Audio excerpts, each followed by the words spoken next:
السلام عليكم ورحمة الله وبركاته. اللهم صل وسلم وبارك على نبينا محمد وعلى آله وصحبه أجمعين. ازيكم حبايب قلبي؟ عاملين ايه؟ يا رب تكونوا بخير وبصحة وهنا وسعادة يا رب العالمين. ازيكم يا حبايبي؟ عاملين ايه؟ يا رب تكونوا بخير. النهارده بقى ان شاء الله هنعمل مع بعض النواعم بتاعه الافران اللي بتكون محشيه ديت. سهله وبسيطه ومش مكلفه خالص، واحسن مما تشتريها غاليه وكده. احنا هنا معانا نص كيلو دقيق، ومعانا كوبايه سمنه بلدي بقى، سمنه عاديه زي ما انت عايزه، احنا عاملين بسمنه بلدي يا جماعه. ومعانا كوبايه ميه هنعجن بيها، ورشه ملح، و3 معالق سكر. وقبل ده كله عاملين جايبين كوباية وفيها شوية مية دافيين، وحاطين عليها معلقة خميرة و3 معالق سكر. ولحد اما الخميرة يعني شوفوا عملت ازاي، هننزل بيها بقى على العجين كده، معناها ان الخميرة حلوة. الخميرة ديت بيقولوا عليها في الفلاحين بنربي الخميرة عشان ايوه. تخلي العجين يخمر بسرعة. نبدأ اهو مع بعضنا، بسم الله، واحدة واحدة. ده نص نقلب كيلو اهو. دقيق بس يا جماعة، اللي عايز يزود براحته ويضاعف الكمية. اهو شوفوا. شوفوا، حطينا السمنة البلدي الخميرة برضو طعمها والسمنة. بيفرق في الحاجة. بصراحة كان طعمها جميل جدا النهاردة.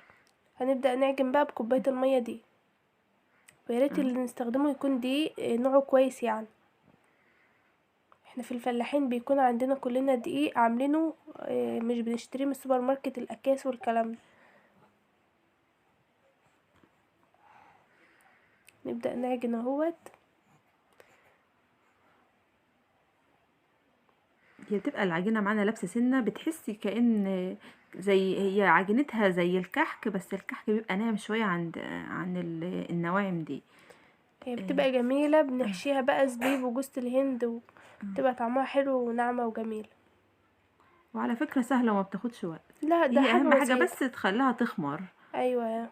هي في الفرن ما بتاخدش 10 دقايق، تاخد وش من وهنقول فوق من لكم تحت. طريقة تخمروا بيها العجين بسرعة، بس استنونا شوية وهنقول لكم عليها. شوفوا هنا خلصناها اهيت ولميناها. هي كده استريحت معانا ولا؟ لا، احنا كده لسه مخلصينها ولميناها اهوت. اه، وهنغطيها بقى بأي كيس نضيف ابيض. عشان تستريح. اه، نسيبها تخمر يا جماعة. وده معانا سمسم اهوت، سمسم على سكر ومعلقة زيت عشان نبقى ندهن بقى الوش بتاع القرصة ذات نفسها. وده الحشو، ده جوز الهند وزبيب وسكر، وعليهم معلقة عسل ابيض، وشوية بتاع يا مهمس، فانيليا. شوية فانيليا، وشوية زيت او سمنة او معلقة سمنة. هنا وعلى حسب بعد. اللي ما عندهاش عسل ابيض ممكن تحط، لو سيرب شربات ايوه، اي اي حاجة حاجة من عندك، دي، معلقتين او وخلاص. معلقة زيت بس من غير اي حاجة. وهنا بعد ما العجينة خمرت خالص، هنقطعها حتت صغيرة بقى اهو ونبدأ شوفوا. نحشيها. بتبقى كأنك بتعملي كحكة كده، متبقاش بتبقى كبيرة صغيرة قوي. خالص، بتبقى صغيرة يعني على قد قطمتين كده. بصوا يا جماعة، هقول لكم على طريقة اهو عشان شوفوا عشان تخمروها الوش اهو. بسرعة. شوفوا دهناه اهو. معلقة الزيت هتخلي السمسم يلزق على وش الكحكة معانا اهو. شوفوا شكلها لو ما جميل فيش ازاي. زيت ساعة ما تستوي من فوق ومن تحت هتلاقي السمسم وقع من عليه. هقول لكم على طريقة بقى. هتجيبوا حلة تغلوا فيها شوية مية، وتحطوها في فرن البوتاجاز وهو مطفي، وتحطوا الصاج ده على الفرن اللي فوقيه، على الرف اللي فوقيه، وتقفلوا عليه ربع ساعة. العجينة هتخمر في ثانية. شوفوا هنا وبعدين اصل هنبدأ. احنا في الجو برد اليومين دولت. احنا بعد ما قطعناها سيبناها ارتاحت ودخلناها الفرن اهو. اهو شوفوا لونها جميل ازاي يا جماعة. ما شاء جميلة الله. والله، جميلة اوي جميلة وطعمها وطعمها جميل، جميل والله. واحسن مما تشتريها هتكلفك كتير. اهو شوفوا قلبها حلو ازاي. على الاقل اللي هي اهو نضيفة ومعمولة في البيت. ومعمولة في البيت، عارفة هي معمولة ازاي. شوفوا، محشية اهو شوف. وهشة من جوه، مش مكتومة ولا اي حاجة، بصراحة والله جميلة. لو الفيديو عجبكم يا بنات ما تنسوش تعملوا اللايك والشير، وعلقوا لنا تعليق جميل كده. يا ريت يا جماعة متنسوناش في التعليقات برضو واللايكات، واشتركوا في قناتنا بقى عشان تكبر ان شاء الله.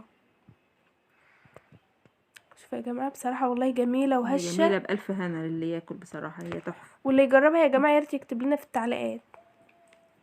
دي هتفرحي بقى اولادك عشان ياكلوها، مثلا ممكن يفطروا بيها مع كوبايه شاي بلبن، او يتعشوا بيها برضو، حلوه قوي. شوفوا قلبها عامل ازاي، جميله اهي. شوفوا ده الشكل النهائي معانا اهوت يا جماعة. شوف شكلها جميل. وطعمها أجمل. مع السلامة. عليكم السلام ورحمة الله وبركاته.